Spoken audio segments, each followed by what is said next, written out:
Hello students, so in today's class we are going to discuss about the plates tectonic theory. Now there are certain forces which are constantly shaping the earth. हमारी अर्थ को constantly कुछ plates जो होती हैं, forces जो होती हैं वो shape करती हैं. जिस तरह से हम जानते हैं कि हमारी जो अर्थ है वो टोटल कुछ 7 मेजर प्लेट से मिलकर बनी है. तो जिस तरह से हम अपनी बात करते हैं लिथोस्फीयर की, तो जो लिथोस्फीयर हमारा वो रिजिड आउटर शेल है और वो लार्ज प्लेट्स के अंदर डिवाइडेड है और वो जो प्लेट्स होती हैं वो कंटिन्यूसली मूव कर रही होती हैं. जैसे जब वो एक दूसरे के पास आती हैं उस मूवमेंट को हम बोलते हैं कन्वर्जेंट प्लेट मूवमेंट. जब वो एक दूसरे से दूर जाती हैं उस मूवमेंट को हम बोलते हैं डाइवर्जेंट प्लेट मूवमेंट. तो हमने देखना आज की क्लास में कि किस तरह से आपकी ये जो प्लेट मूवमेंट है वो हमारे कॉन्टिनेंट्स को शेप करती है. तो जिस तरह से हम बात करते हैं जो थ्योरीज हैं with respect to the plates वो किस तरह से हैं. जिस तरह से 1912 में एक थ्योरी आई हमारे सामने, कॉन्टिनेंटल ड्रिफ्ट थ्योरी.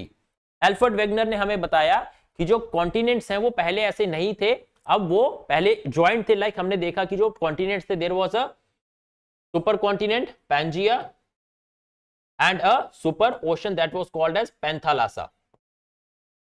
तो फिर उसके बाद ड्रिफ्ट होता है इनके बीच में और जो प्रेजेंट शेप है वो निकल कर आती है. 1960s में एक और थ्योरी आई that was called as the sea floor spreading theory that was given by Harry Hess. तो हैरी हीस ने बताया कि किस तरह से जो नई क्रस्ट है वो मिड ओशियानिक रिजेस के ऊपर बनती है. थर्ड 1967 में जो थ्योरी आई that the plate tectonics theory. अब ये जो थ्योरी थी एक यूनिफाइड थ्योरी थी. जो पुरानी थ्योरीज थी उनको बेसिकली यूनिफाई करके बताया गया किस तरह से जो कॉन्टिनेंट्स हैं और जो ओशंस हैं वो मूव करते हैं और किस तरह से उनमें जो क्रिएशन होती है नई क्रस्ट की दैट टेक प्लेस. तो इस तरह से मॉडिफाई कर करके हमने ये देखा कि जो हमारा कॉन्टिनेंट्स है वो किस तरह से शेप्ड और रीशेप किए जाते हैं.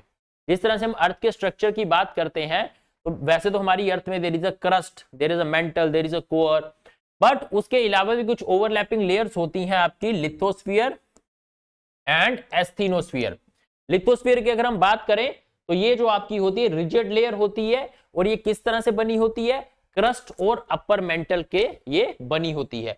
100 किलोमीटर इसकी थिकनेस होती है और ये जो आपकी लिथोस्फीयर होती है that basically forms the tectonic plate. जो हमारी टेक्टोनिक प्लेट्स होती है लाइक मैंने डिस्कस किया ना 7 प्लेट्स होती हैं तो वो आपकी लिथोस्फीयर से ही बनी होती है.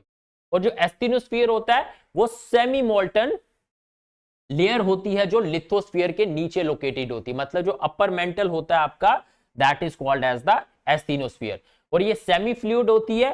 तो यही आपकी जो प्लेट होती है वो अपने ऊपर जो लिथोस्फीरिक प्लेट्स होती है उनको अलो करती है मूव करने के लिए. It's like a hot flowing magma. तो इस तरह से जो आपका लिथोस्फीयर है दैट कॉन्स्टिट्यूट्स द प्लेट्स और ये प्लेट्स किसके ऊपर आपकी मूव कर रही हैं, आपके एस्थेनोस्फीयर के ऊपर. तो बेसिकली हम बात करें हमारे अर्थ की जो मेजर प्लेट्स हैं कुछ माइनर प्लेट्स भी हैं. जैसे मैंने आपको बताया था देयर आर 7 मेजर प्लेट्स.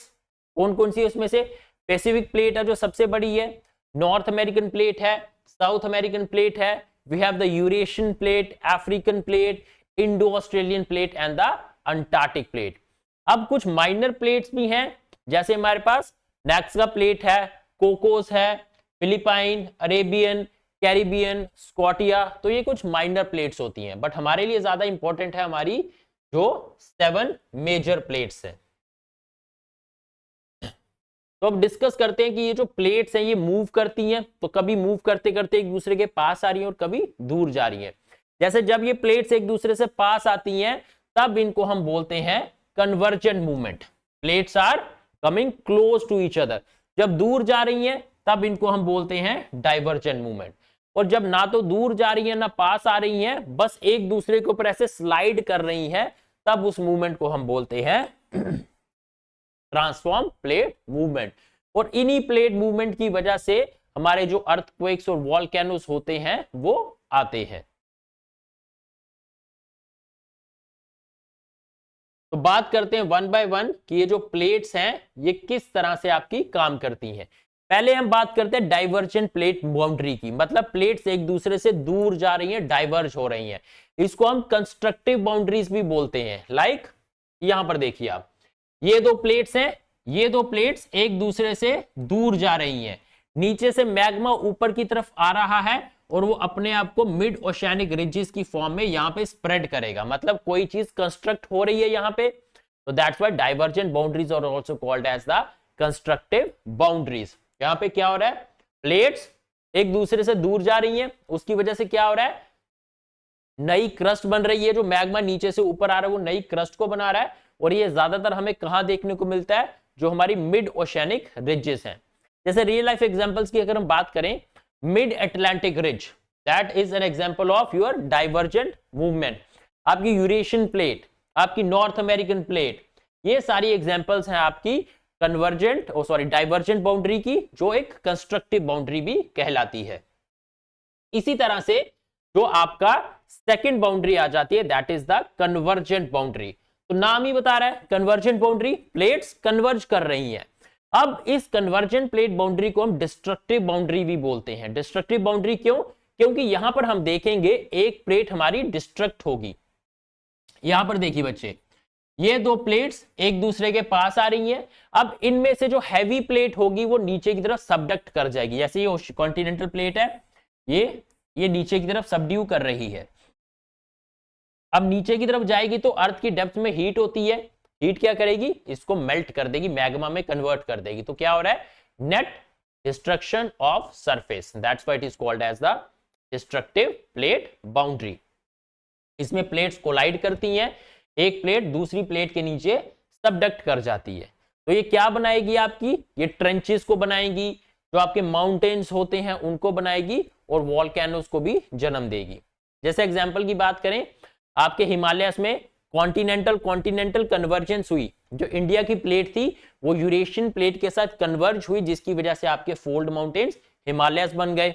दूसरी एग्जांपल की बात करें, जो एंडीज माउंटेन्स हैं उसमें ओशियानिक कॉन्टिनेंटल कन्वर्जेंस हुई, मतलब ओशियानिक प्लेट और कॉन्टिनेंटल प्लेट के बीच में कन्वर्जेंस।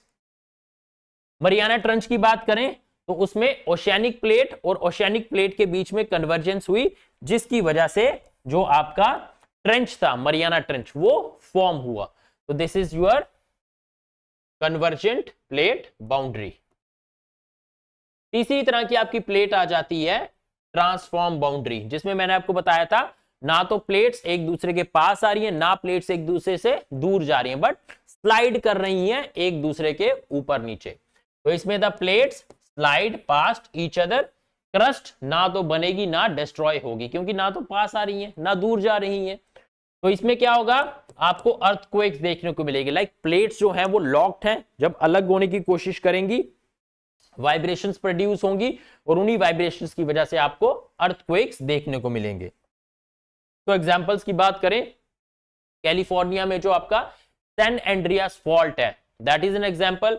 और साथ ही साथ में आपका जो नॉर्थ अमेरिका और पैसिफिक प्लेट्स हैं वो भी स्लाइड कर रही हैं, तो वो भी एक एग्जांपल हो सकता है आपका ट्रांसफॉर्म बाउंड्री का, जिसको हम कंजर्वेटिव बाउंड्री भी बोलते हैं। तो हम बात करें बेसिकली जो ज्योग्राफिकल रिजल्ट है आपके प्लेट मूवमेंट का, जो अभी तक हमने देखा। तो हमने देखा कि जो स्प्रेडिंग है, लाइक डाइवर्जेंट प्लेट बाउंड्री है आपकी, हाँ, अब उसमें क्या है, स्प्रेडिंग होगी मिड ओशियानिक रिजेस और मिड अटलांटिक रिजेस।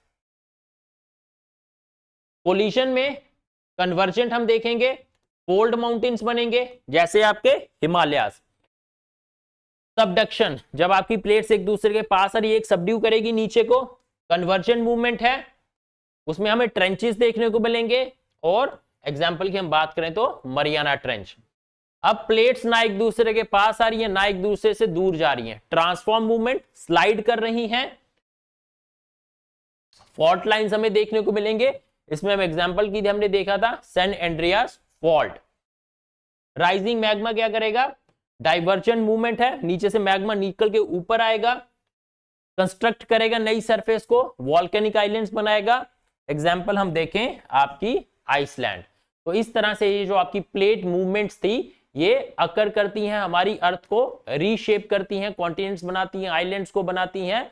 और तीन तरह की मूवमेंट हमने देखी, कन्वर्जेंट, डाइवर्जेंट और ट्रांसफॉर्म, जिसमें प्लेट्स एक दूसरे के ऊपर स्लाइड करती थी। So this was all about the plate tectonics theory. Thank you.